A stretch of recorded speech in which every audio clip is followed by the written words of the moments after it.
Rompe. What happens when a left back plays like a forward, runs like a sprinter, and hits the ball like a cannon? You get Roberto Carlos, the Brazilian rocket who turned the touchline into a launch pad. Born in 1973 in Garça, São Paulo, he exploded from Brazil to Europe and became a Galactico at Real Madrid, stacking 3 Champions Leagues and 4 La Liga titles across 11 seasons. Over 500 appearances in white. But his story isn't just trophies, it's moments. From that physics-bending free kick in the late 90s to marauding overlaps that rewrote what a defender could be, Roberto Carlos made the impossible look routine and brought a World Cup winner's edge to every stage he stepped on.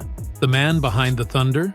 Complex, global, human, he's spoken candidly about a sprawling family, 11 children with 7 women, and about life's storms off the pitch, facing down rumors and protecting his privacy, while staying a visible Real Madrid ambassador.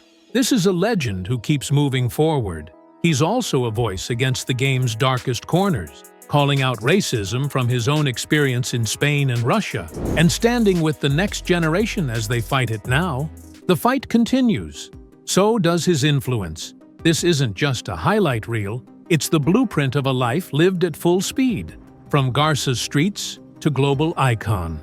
This is Roberto Carlos. He was born far from football's grand stages, in the quiet Brazilian town of Garça, where life moved at its own unhurried pace, and dreams had to be hunted like prey. Born on April 10, 1973, he grew up in modest surroundings where money was thin, but ambition burned bright. In those dusty streets, football was not entertainment. It was survival, stitched into daily life, like heat into the air. From the moment he could run, the ball seemed to recognize him. Barefoot and relentless, he played on uneven ground, walls serving as teammates, and imagination as his only coach. The streets shaped him, hardening his balance, sharpening his courage, and freeing his creativity. There were no perfect pitches or guiding hands, only endless repetition and a hunger that drove him to strike the ball again and again, like lightning learning how to thunder. Small in stature but explosive in spirit, Roberto moved with the urgency of a spark near dry grass. He attacked space fearlessly, sprinting past older boys, shooting from angles others wouldn't dare imagine. While caution governed most players, instinct ruled him. His football was raw, wild, and electric, born of freedom rather than structure. That freedom was tested when he joined União São João, his first taste of organized football. Coaches questioned his size, his discipline, his refusal to stay in his lane. To them, he was too reckless for a position built on restraint. To Roberto, those doubts were merely doors yet to be kicked open. He trained with the same hunger that once chased a battered ball through dusty streets. His left foot grew heavier, his runs more violent, his belief unbreakable. Criticism became fuel, doubt became fire. And before long, the boy from Garça was no longer just a promise. He was momentum itself. Long before the world marveled at impossible free kicks and relentless surges down the flank, Roberto Carlos was simply a boy who refused to play small. And that refusal, like a strike hit too hard to control, would echo across football forever. Roberto Carlos did not drift into professional football. He burst into it, like a spark landing on dry ground. When he entered the senior game in the early 1990s, restlessness clung to him, an energy that refused to sit still. At União São João, his fearless runs and cannon-like left foot set him apart. He was already a paradox, a defender who attacked like a force of nature, a fullback who played as though lines on the pitch were only suggestions. That raw fire found direction at Palmeiras. There, potential hardened into dominance. Roberto Carlos tore down the left flank like a runaway train, defending with urgency and attacking with intent that bordered on violence. Goals flew in from absurd distances, Free kicks swerved as if guided by instinct rather than physics, and soon, the Brazilian league struggled to contain him. At Palmeiras, he didn't just win, he made a statement loud enough for Europe to hear. In 1995, he crossed the Atlantic to Inter Milan, stepping into a football culture built on order and restraint. The fit was uneasy. Italian football tried to cage his instincts, but his talent still burned through the cracks. Though his stay was short, it tempered him, like steel tested in fire, preparing him for the stage that would define everything. That stage was Real Madrid. When Roberto Carlos arrived in 1996, few foresaw the transformation to come. Over 11 seasons, he turned the role of left-back into theater. Every surge down the wing felt like rebellion. Every free kick, a warning shot. His left foot became myth, striking the ball with such power and curve that the laws of motion seemed to pause and reconsider. Trophies followed. League titles, Champions Leagues, history upon history. But he was more than silverware. Among the Galacticos, he was the engine on the edge, detonating from deep while others dazzled in the spotlight. The same relentless force carried him with Brazil to World Cup glory in 2002, sealing his place among the immortals. Forever tied to a free kick so impossible it still defies explanation. Even as his career stretched across continents in its final years, Roberto Carlos refused to fade. Age slowed his legs, but not his presence. By the time he stepped away, he had done more than win games. He had rewritten the script. He turned defense into attack, restraint into rebellion, and power into art. Roberto Carlos didn't just play football. He reshaped it, like a thunderbolt carving its path through the sky, and left it changed forever. Roberto Carlos's career is measured not in matches, but in trophies that shine like markers of history. From the moment he arrived on the world stage, success followed with certainty. His left foot didn't just strike the ball, it roared, announcing greatness wherever it landed. That greatness reached its peak in 2002, as Brazil surged to World Cup glory. Racing down the left flank like a force unleashed, Roberto Carlos helped carry the Seleção to immortality. When the final whistle blew, he stood among legends, a World Cup winner, crowned at the summit of the game. International dominance was already familiar. Copa America titles in 1997 and 1999, followed by the FIFA Confederations Cup, confirmed his authority in Brazil's golden shirt. He wasn't collecting medals, he was building supremacy. But in Madrid, his legend became eternal. At Real Madrid, he helped forge a dynasty, lifting the Champions League 4 times as Europe watched a defender rewrite the rules. Thunderous runs, impossible strikes, and relentless victories followed. League titles, world crowns, season after season. Winning became expected. Dominance became his signature. Recognition soon followed. In 2002, he stood just short of football's highest individual honor, finishing runner-up for the Ballon d'Or and FIFA World Player of the Year. Repeated selections among the world's elite confirmed the truth. This was no ordinary left-back, but a generational force. Then came the ultimate tribute, FIFA's left-back of the century. Not for a moment, but for a career that transformed defense into a weapon. Even his physics-defying free kick against France became legend, a symbol of the impossible made real. By the end, his legacy was undeniable. Over 20 major trophies, countless honors, and a name that needed no explanation. Roberto Carlos didn't chase trophies. They chased him. And when his name is spoken today, it carries certainty that history was carved down the left flank, and that legends are not born, they are earned. Legacy isn't only in medals, it's in revenue streams. Roberto Carlos didn't amass his fortune in a single deal or a flash of hype. He built it the same way he played, patiently, powerfully, and with surgical precision, like a craftsman shaping steel over time. By the end of his career, his net worth was widely estimated between $50 million $180 million. A remarkable sum for a player who thrived long before football's era of astronomical paydays. That wealth was forged first on the pitch. During 11 dominant years at Real Madrid, he earned elite wages for his generation, several $1 million per season, amplified by Champions League triumphs, league titles, and performance bonuses.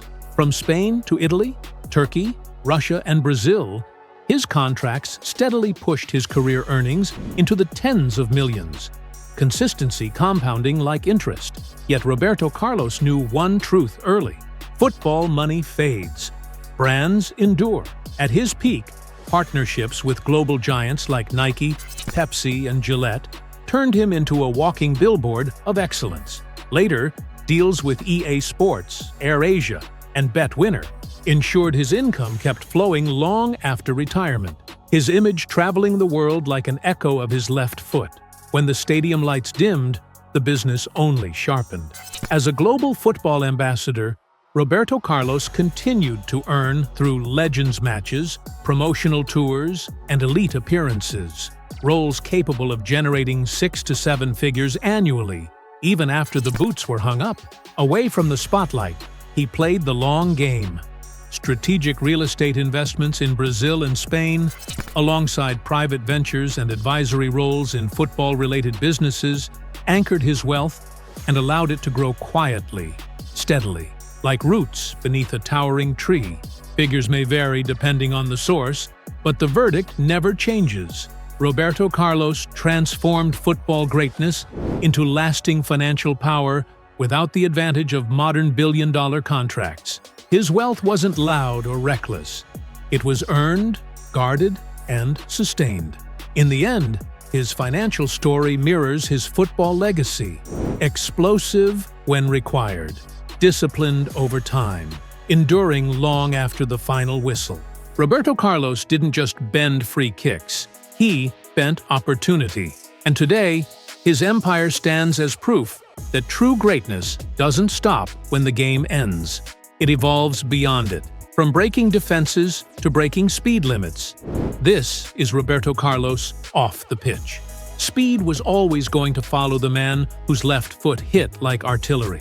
Off the pitch, Roberto Carlos chose machines that echoed his game: power, precision, presence, like steel set to a heartbeat. At the center of his stable sat a whisper that sounded like thunder: the Bugatti Veyron, a hypercar valued around 1.5 million euros, approximately $1.7 million, packing 1,000-plus horsepower and topping 400 kilometers per hour. It wasn't a car so much as a proclamation. Watching him step out of it in Madrid felt like seeing a legend step from a lightning bolt. But he didn't live by brute force alone.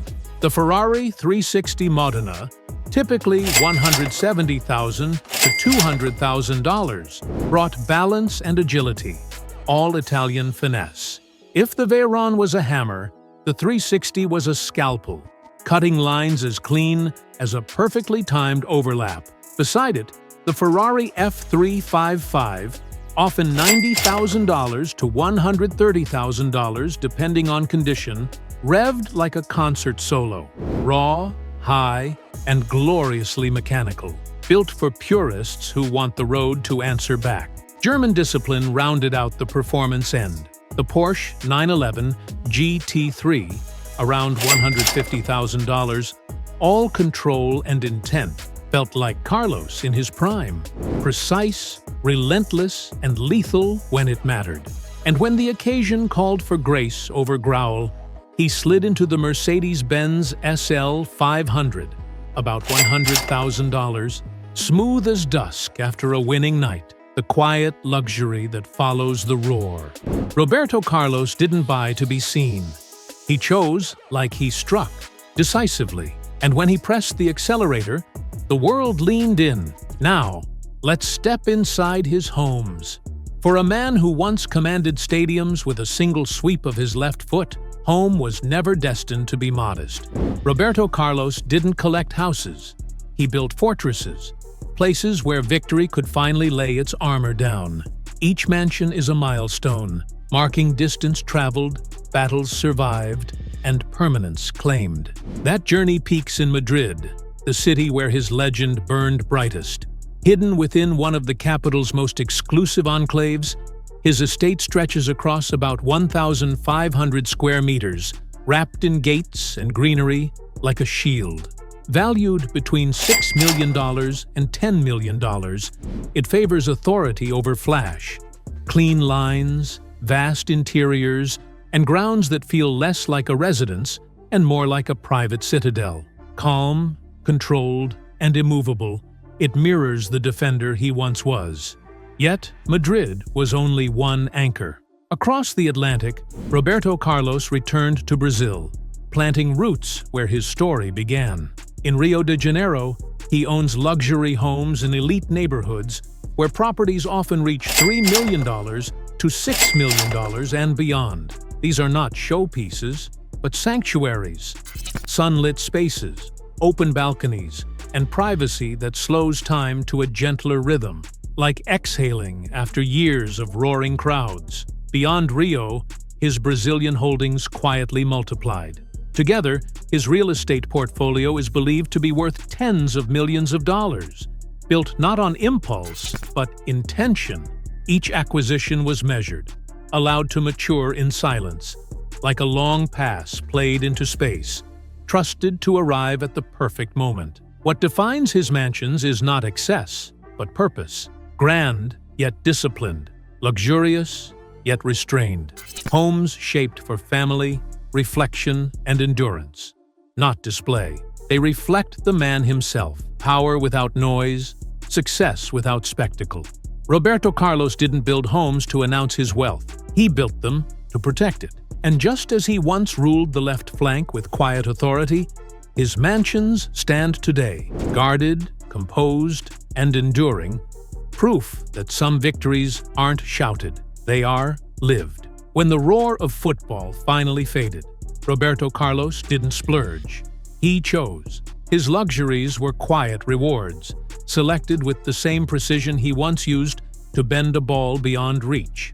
Time came first. Luxury watches, valued between $50,000 and $300,000, spoke to him not through shine, but through patience. Thousands of parts assembled over months to master seconds. For a man who decided games in an instant, owning time felt poetic. That restraint carried into style. Tailored suits, bespoke accessories, designer footwear, pieces that whisper authority rather than shout it. Custom suits in the $10,000 to $30,000 range fit like his game once did. Exact, deliberate, perfectly timed. But his richest indulgences weren't worn. He invested in experiences. First-class travel, five-star retreats, moments of stillness priced at $50,000 to $100,000 per escape. Not to flee fame, but to let success finally sit down. He spent just as carefully on wellness, elite recovery, physiotherapy, and personalized health programs costing tens of thousands annually. For a body that carried decades of elite football, this wasn't indulgence, it was respect. And then, the keepsakes. Rare memorabilia and personal artifacts, some worth six figures, all priceless. Not investments, but memories made tangible. Roberto Carlos's luxury isn't defined by cost, but by purpose. Nothing impulsive, nothing hollow, every choice measured. He didn't splurge to be seen. He splurged to honor the distance traveled. Now I'm about to take you into Roberto's life off the pitch. Behind the thunder of Roberto Carlos's free kicks ran a personal life written in sharp turns. An early chapter with Alexandra Pinheiro that brought 3 children and stability before closing as fame crossed borders. He later acknowledged 11 children with 7 women, a family as global as his career. Brazil, Mexico, Europe, yet anchored by his insistence that fatherhood mattered. Calm seemed to arrive in 2009 with Mariana Lucon. Over 15 years together and 2 daughters until 2025, when a public split and a divorce battle over an estimated 160 million euros, 133 million pounds, thrust him back into headlines. Rumors he slept at Valdebebas were denied as he asked for privacy. It wasn't scandal so much as exposure. He remained composed, still serving as a Real Madrid ambassador while the ground shifted beneath him. Beyond family, other shadows trailed him. Racist abuse at Camp Nou in 1997, and a banana-throwing incident in Russia, which he later condemned as a long-ignored stain on the game. He defended Vinicius Jr. while arguing Spain itself isn't a racist country, a nuanced stance that drew both praise and backlash. At Anzi, he juggled roles and publicly criticized Samuel Eto'o, reflecting the club's boom and bust turbulence. In India's ISL, a spat over national team releases flared before he called it a misunderstanding. Even online, a briefly posted, deleted remark about Lamine Yamal sparked a storm, proof that timelines keep no clean sheets. In football, he embodied control. In life, he revealed a harder truth. Greatness complicates. Roberto Carlos never promised perfection, only honesty. And even legends face their toughest opponent off the pitch, the personal one. In a sport that counts minutes, Roberto Carlos learned to count what remains. The thunder of the left foot fades, the stadium empties. And what's left is choice. Not the noisy kind, the quiet kind. Homes that hold memory, moments that hold breath, partnerships that carry a name farther than any cross ever could. He didn't chase shine. He curated substance. Like a free kick bent on purpose, every decision curved toward permanence. You can hear it in the way the world meets him now. Not with roars, but with room. Rooms where time moves slower, where family laughter fills the space the crowd once did, where health is tended like a priceless medal, and travel ends where cameras don't follow. Yes, the headlines tried to keep up, but even in the storm, he stood the way he always did on the touchline, balanced, certain, already choosing his next angle. Because luxury, real luxury, isn't loud, it is stillness earned. So when you remember Roberto Carlos, don't stop at the ball that defied physics. Remember the man who learned to bend opportunity into legacy, into quiet, into a life that whispers what the highlight reel never could. If this chapter moved you, hit subscribe, tap the bell, and tell us in the comments what part of Roberto Carlos's story you'd live twice.